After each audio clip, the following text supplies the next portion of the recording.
takes place a few hundred years in the future. It's about man's first steps in colonizing the solar system.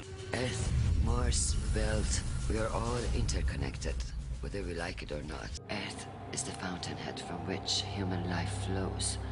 Earth must come first. Earth is a bit of a grim spot. It's got 30 billion people on it. The ice caps have melted. It's still a force to be reckoned with. It can't be ignored, but it's an empire in decline. There are enemies of the Earth who are after the resources. They took Earth citizens hostage. The Secretary General has to make a strong response. If you want to war with Mars, this will get you one. Mars is a militarized planet, very focused, very driven, very disciplined. You know what I love most about Mars? They're an entire culture dedicated to a common goal, to turn a lifeless rock into a garden. Mars has become the destination for all of the greatest minds of humanity as they come together on this massive undertaking. There's this pride in being Martian and not being one of the people who stayed behind. And there's an arrogance in that I think makes Mars really admirable and a little scary.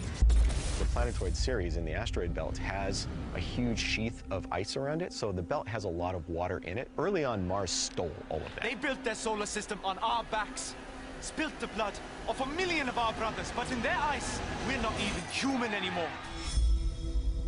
Ceres is the main city on the asteroid belt. It's very much like a port city. There's a dock, and there are casinos and brothels, and where there's commerce, there's crime. There's also little smaller asteroids scattered around. You know, there's Eros, there's Phoebe, and they all have their own little colonies too.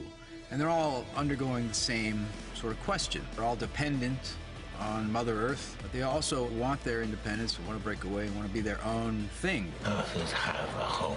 It's time Belters had one too.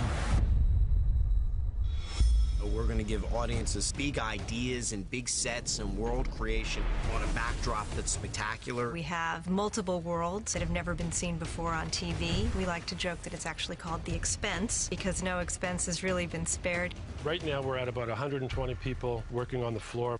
We have 3 stages totaling about 80,000 square feet. We have green screen that wraps completely around this whole studio, and that's the scale that we need in order to create things that are 3 or 4 or 5 stories high. Everything's not shiny and sleek. It's based in real science. We've got an incredible visual effects department, and they're going to make a spaceship that's 400 meters long. What I think is really magical about the sets and the spaceship is how specific and how much attention that they pay to detail. Incredibly ambitious for a television show. It's more along the lines of an epic feature film. When our viewers watch episodes, they are going to have the full cinematic experience. We make it all this way, so far out into the darkness. Why couldn't we have brought more light?